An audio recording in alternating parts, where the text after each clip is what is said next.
தமிழகத்தில் ஜியோ ரீசார்ஜ் செய்பவர்களுக்கு ஒரு மிக முக்கியமான மகிழ்ச்சி தகவல் ஒன்று வெளியாகியிருக்கிறது. அதை பற்றித்தான் இந்த வீடியோவில் பார்க்க போகிறோம். வீடியோவை முழுமைக்குமே பார்த்திங்கன்னா ஸ்கிப் பண்ணாமல் பார்க்குமாறு கேட்டுக்கொள்ளப்படுகிறது. குறிப்பாக பார்த்திங்கன்னா ஜியோவாக இருக்கட்டும் அல்லது ஏர்டெல்லாக புதிய அறிவிப்பு அப்படின்றது வந்துக்கிட்டு இருக்குது.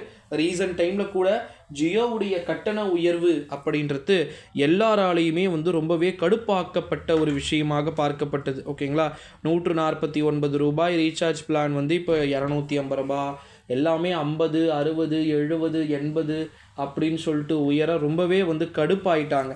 ஓகேங்களா, ஸோ இந்த ஒரு சூழ்நிலையில் தான் ஜியோ ரீசார்ஜ் செய்யக்கூடிய நண்பர்களுக்கு மகிழ்ச்சியான தகவல் அப்படின்றது ஒன்று வெளியாகியிருக்கு அப்படின்னே சொல்லலாம். குறிப்பாக பார்த்திங்கன்னா ஜியோ ரீசார்ஜ் யூஸ் பண்ணிகிட்டு இருக்கிறவங்களுக்கு புதியதாக பார்த்திங்கன்னா அடுத்த 3 மாதத்தில் கட்டண குறைப்பு. இப்போ பட்ஜெட்டில் கூட பார்த்திங்கன்னா சில ஸ்டேட்டுக்கு மட்டும் இம்பார்ட்டன்ஸ் கொடுத்தது நம்மளால் பார்க்க முடிந்தது. அதில் பார்த்திங்கன்னா மொபைல் ஃபோன்களுடைய ரொம்ப விலை உயர்ந்த ஃபோன்களுடைய விலைகள் மட்டும் சற்று குறைக்கப்பட்டிருக்கு அப்படின்னு சொல்லிட்டு ஏகப்பட்ட அறிவிப்புகள் வெளியாகியிருந்த ஒரு சூழ்நிலையிலே நம்ம தமிழ்நாட்டுடைய ஒட்டுமொத்த இந்தியாவுடைய பொருளாதாரமே பார்த்திங்கன்னா ரொம்பவே பீக்கில் இறங்குச்சு. ஒன் டைம் எலெக்ஷன் டைம் உங்களுக்கு ஞாபகம் இருக்கும்னு நினைக்கிறேன்.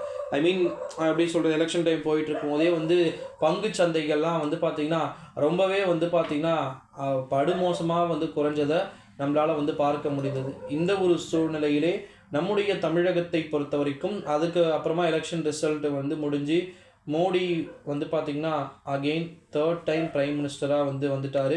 ஸோ பிரைம் மினிஸ்டராக வந்ததுக்கப்புறமா இப்போ ரீசெண்டாக ஒரு 2-3 வீக்ஸ்க்கு முன்னாடி பார்த்திங்கன்னா ஜியோ ரீசார்ஜ் பார்த்திங்கன்னா அதிரடியாக உயர்த்தப்பட்டது.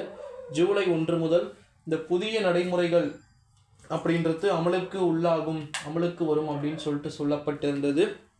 இந்த ஒரு சூழ்நிலையிலே அதே போல் ஜியோ ரீசார்ஜ் பண்ண அடுத்த செகண்டு ஏர்டெல், வோடாஃபோன், ஐடியா அப்படின்னு சொல்லிட்டு கட்டண உயர்வு அப்படின்றது ரொம்ப அதிகமாக வந்திருந்தது. இதனால் கட்டண உயர்வு மீண்டும் திரும்ப பெற வேண்டும், பழைய நடைமுறையே பார்த்திங்கன்னா அமலுக்குள்ளாக்க வேண்டும் அப்படின்னு சொல்லிட்டு ஏகப்பட்ட விதமான அறிவிப்புகள் பார்த்திங்கன்னா வந்துக்கிட்டு இருக்கக்கூடிய சூழ்நிலையிலே மாற்றங்கள் கண்டிப்பாக பார்த்திங்கன்னா மாறணும் அப்படின்னு சொல்லிட்டு பொதுமக்களின் சார்பிலும் கோரிக்கைகள் விடுக்கப்பட்டிருக்கு.